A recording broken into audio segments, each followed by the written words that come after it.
یہی دو قومیں مشہور ہیں یہود و نصارہ کے نام سے۔ جب ان سے پوچھ لیا ہے تو پھر امت محمد صلی اللہ علیہ وسلم کے بھی کسی فرد سے پوچھ کے دیکھیں کہ آپ کے نزدیک افضل ترین لوگ کون ہیں۔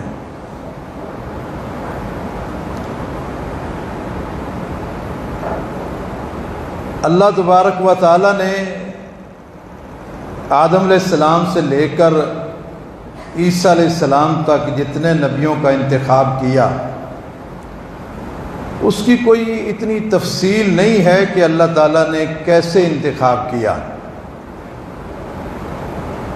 لیکن امت محمد صلی اللہ علیہ وسلم کے حوالے سے بڑی تفصیل ہے۔ عیسیٰ علیہ السلام کے جانے کے بعد تقریباً کوئی 600 سال تک کوئی نبی نہیں آیا،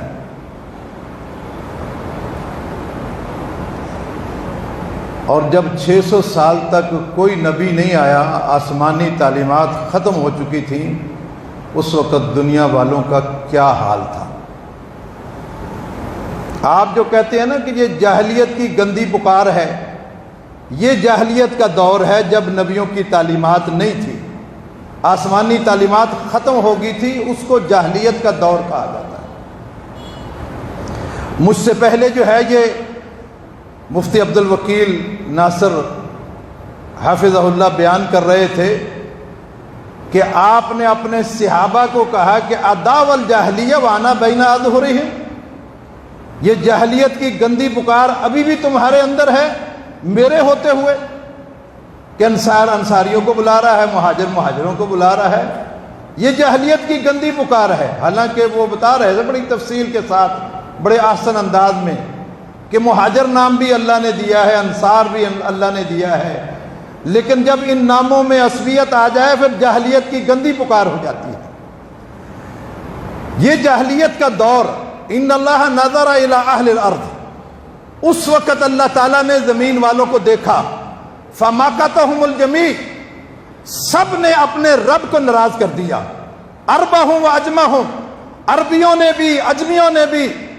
اس وقت اگر کسی سے پوچھا جائے تم کس دین پہ ہو، کس پر ہو، کہا ہم جس پر اپنے باپ دادا کو پایا ہے اس پر ہم ہیں، ان راستے پر ہیں۔ ان کے باپ دادا کس راستے پر تھے؟ بری طریقے سے یہ قوم مختلف طریقوں میں اور شرک کی دلدل میں پھنس چکے تھے۔ رب تعالیٰ کو سب نے ناراض کر دیا۔ اللہ نے زمین والوں کو دیکھا، کوئی قبر کے پجاری بنے ہوئے ہیں، کوئی درخت کے، کوئی پتھر کے۔ اس جاہلیت کے دور میں سب نے، عربوں نے بھی عجمیوں نے بھی اپنے رب کو ناراض کر دیا، الا بقایا من اہل الکتاب، بہت تھوڑے تھے جو اللہ کو ماننے والے تھے، بہت تھوڑے تھے۔ اس وقت اللہ تعالیٰ نے بڑے عجیب و غریب طریقے سے انتخاب کیا ہے۔ فرمایا کہ مسند احمد میں ہے، ان اللہ نظر الی قلوب العباد فوجد قلب محمد من خیر قلوب العباد۔ اس وقت اللہ تعالیٰ نے اس دور کے جو بھی لوگ تھے ان کے دلوں کو دیکھا، سب انسانیت کے دلوں کو دیکھا، اور ان سب دلوں میں سب سے اچھا دل اگر پایا تو وہ محمد الرسول اللہ صلی اللہ علیہ وسلم کا تھا۔ فاصطفاہ لرسالتہ، اللہ نے ان کا انتخاب کر لیا اپنی رسالت کے لیے۔ اس لیے تو آپ مجتبی کہتے ہیں۔ مجتبی کسے کہتے ہیں؟ جس کو چنا جائے۔ مصطفیٰ کہتے ہیں جس کو چنا جائے۔ نبی مختار کہتے ہیں جس کو چنا گیا ہو۔ یہ سارے القاب محمد الرسول اللہ صلی اللہ علیہ وسلم کے کیوں ہیں؟ اس لیے کہ اللہ نے انتخاب کیا ہے۔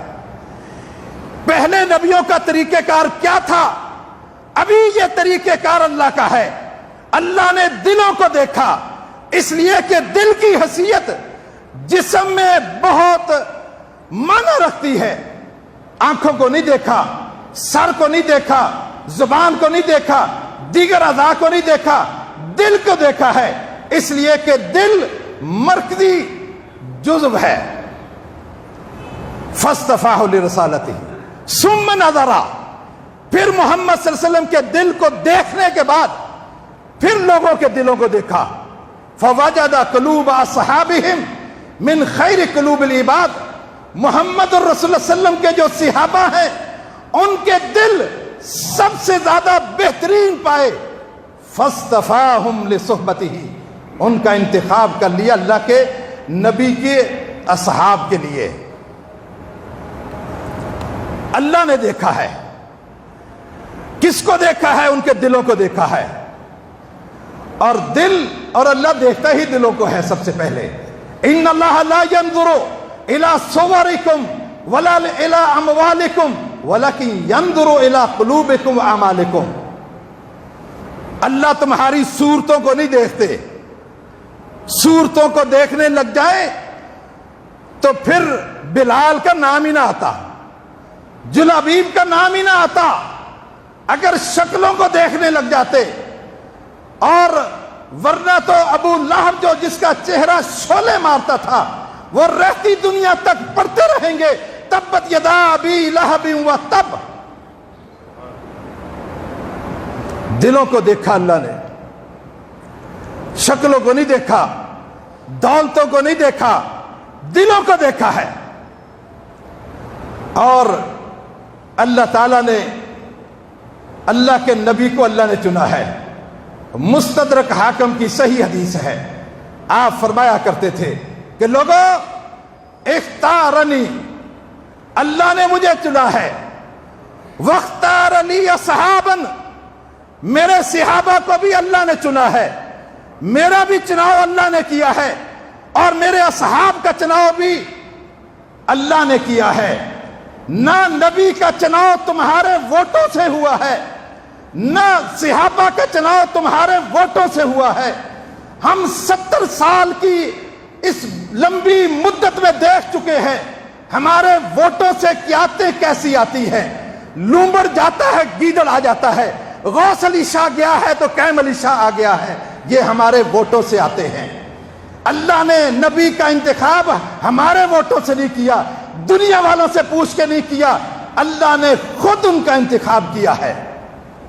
جن کا انتخاب اللہ کرے، اور پھر اللہ کے انتخاب پر کوئی اعتراض کرے، کیا ہوگا؟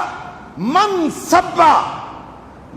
سبہم، جن کو میں نے چنا ہے، جو ان کو گالی دے گا فعلیہ لعنت اللہ، اے دنیا والا تمہیں لعنت کرنے کی ضرورت نہیں ہے، جس رب نے چنا ہے وہ رب ہی اس پہ لعنتیں بھیجتا ہے جو ان کو برا کہتا ہے۔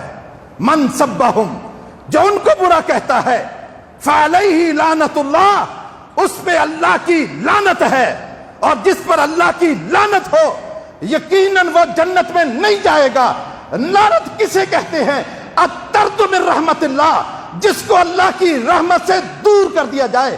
جنت کس سے ملے گی؟ لا يدخل احدکم العملہ الجنہ الا برحمتہ، تم میں سے کوئی شخص اپنے عملوں کے بل بوتے پر جنت میں نہیں جا سکتا، بلکہ اللہ کی رحمت سے ہی جا سکتا ہے۔ جب اللہ نے اپنی رحمت سے دور کر دیا، کس جنت میں جاؤ گے؟ من سبہم، جس نے ان کو گالی دی، ان کو برا بلا کہا، اور لوگوں تمہیں برا بلا کہنے کی لعنتیں بھیجنے کی ضرورت نہیں، ان کا رب ان پر لعنتیں بھیجتا ہے۔ والملائکۃ، تمہاری تعداد کیا ہے؟ کیا تم لعنتیں بھیجو گے؟ اللہ کے فرشتے جو ہے وہ لعنتیں بھیجتے ہیں۔ کتنے اللہ کے فرشتے ہیں کوئی گنتی نہیں جانتا۔ آپ صلی اللہ علیہ وسلم نے فرمایا جاؤ 7 آسمانوں میں 4 انگلی کی جگہ نہیں ہے جہاں کوئی فرشتہ رکوع نہ کر رہا ہو، سجدہ نہ کر رہا ہو۔ یہ آسمان میں چرچراہٹ کی آوازیں ہیں، کیوں آتی ہیں؟ اس لیے کہ فرشتوں کی تعداد ہی اتنی ہے کہ یہ آسمان بھی چرچراہٹ ہے ان میں۔ وہ فرشتے ہی کافی ہے لعنت بھیجنے کے لیے، آپ کو ضرورت نہیں ہے۔ فعلیہ لعنت اللہ والملائکۃ والناس اجمعین، سارے لوگوں کی لعنتیں ہیں۔ کیوں؟ کیونکہ اللہ نے ان کو اختیار کیا ہے، اور فرمایا جو یہ کام کرے گا ان کو برا بلا کہے گا، لا يقبل منہم یوم القیامت صرفا ولا عدلا، قیامت کے دن نہ ان کی کوئی نفری عبادت قبول ہوگی نہ کوئی فرضی عبادت قبول ہوگی، جائیں کرتے رہیں، جو مرضی کرنا ہے کر لیں، جو اگر میرے اصحاب کو بلا بلا کہے گا میں نہیں قبول کروں گا، نہ نفلی عبادت نہ فرضی عبادت۔ فرمایا کہ فجعل لی الوزراء، اللہ نے میرے وزراء بنایا ان کو، وانصارا، اور انصاری بنایا ہے، واصحارا، اور میرے سسرالی بنایا ہے۔ ان اصحاب کو اللہ نے کیا بنایا ہے؟ میرے وزراء، ابو بکر، عمر اور عثمان، علی رضی اللہ تعالی عنہم، اور عشرہ مبشرہ، سعد، سعید، طلحہ، عبد الرحمن بن عوف، یہ سب میرے وزراء ہیں۔ اور انصار بنایا، مدینے کے رہنے والے انصار، وصحارا، اور میرے سسرالی بنایا ہے۔ اور آپ نے جامع ترمذی میں اور سنن ابن ماجہ میں کیا فرمایا؟ فرمایا کہ لوگوں یہ سارے رشتے ٹوٹ جائیں گے، کل نسب و سحر تنقطع الا انسابی و سحری، لوگوں یہ سارے رشتے ٹوٹ جائیں گے، کوئی رشتہ داری نہیں رہے گی، نہ سسرالی نہ خونی، کوئی رشتے، لا انساب بینہم، قیامت کے دن کوئی نسب نامہ نہیں رہے گا، الا نسب